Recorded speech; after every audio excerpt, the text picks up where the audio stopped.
also say is that our gay brothers and sisters who want to get married should not have that right. I disagree.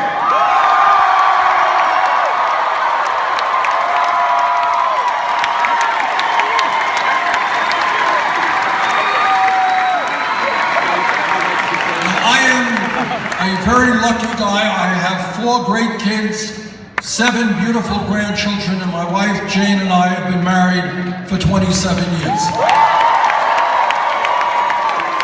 And Jane and I believe very strongly in family values, but they are very different values than Republicans believe in.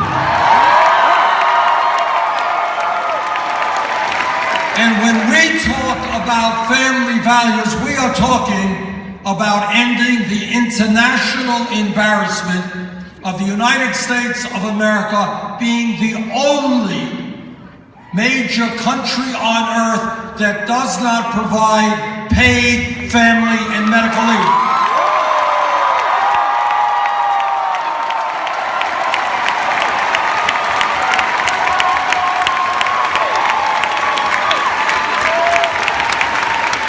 Today, in Georgia, here in Atlanta, and Burlington, Vermont, women are giving birth to babies. And for those of you who are parents, you know what an extraordinary day that is.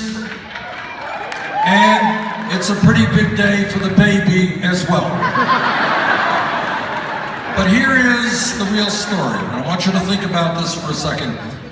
If a mom and a dad come from a family that has sufficient income, mom and dad can stay home and get to love their baby, get to know their baby, get to bond with their baby in the way that families should be able to do.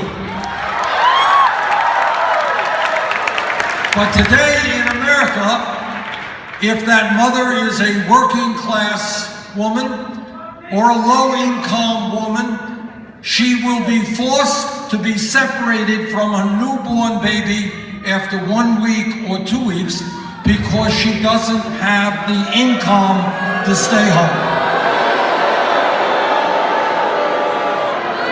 And that is why together we are going to pass legislation that calls for 12 weeks of paid family and medical leave.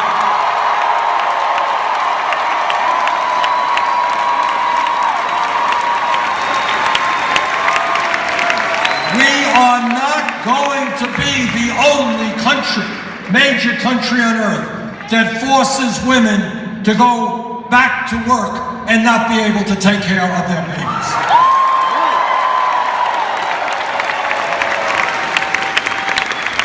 And when we talk about the economy, it is important to talk about the need for us to create millions of decent paying jobs to put our people back to work. In America today, given the educational crisis that we face, we should not be firing teachers, we should be hiring teachers.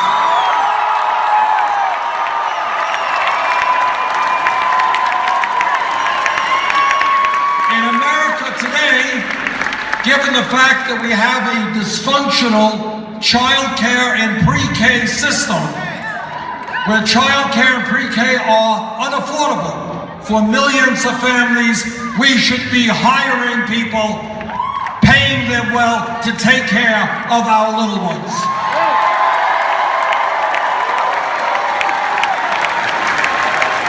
In America today, our infrastructure, our roads, our bridges, water systems, wastewater plants, our rail system, our airports, our levees, our dams need an enormous amount of work.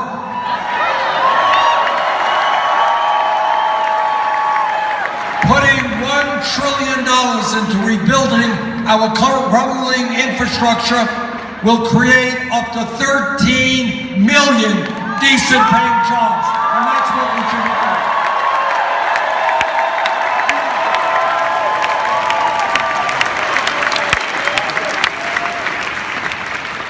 When we talk about our economy, it is imperative that we take a very hard look at the greed, the recklessness, and the illegal behavior taking place on Wall Street.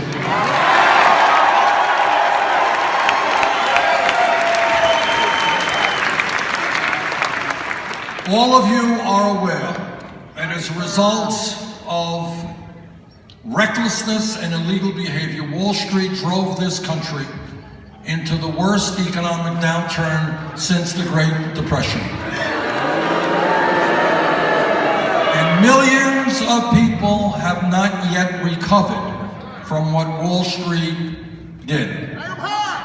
Now, what you have today is a situation where the 6th largest financial institutions in America have assets equivalent to 58% of the gross domestic product of America. You have six financial institutions that issue about 2/3 of the credit cards in America and about 1/3 of the mortgages in America. When you have financial institutions that are too big to fail, in my view, they're too big to exist.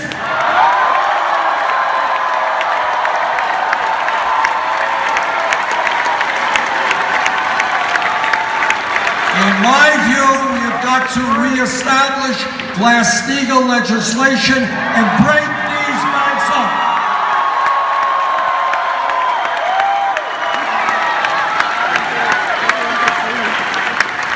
I was on the banking committee in the House when Wall Street spent, this is what power is about, over a 10-year period in the 90s, Wall Street spent $5 billion in lobbying and campaign contributions in order to get deregulated. $5 billion. And then, after they crashed, they spent more money telling Congress to bail them out. And here's something that we should think a lot about.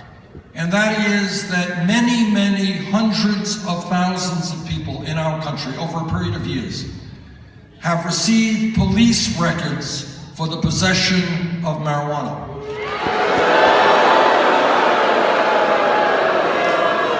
But not one CEO on Wall Street whose illegal actions crashed the economy has a police record.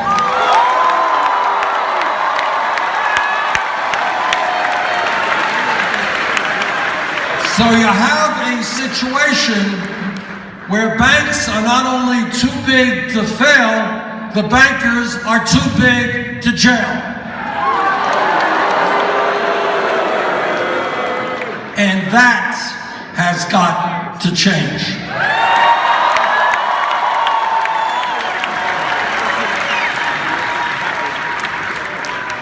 When we talk about what's going on in our country, it is not only the fact that we have an economic system that is rigged, where people are working incredible hours, but all of the wealth, almost all of the wealth and income goes to the 1%. We got something else going on, not unrelated. And that is we have a campaign finance system which is corrupt.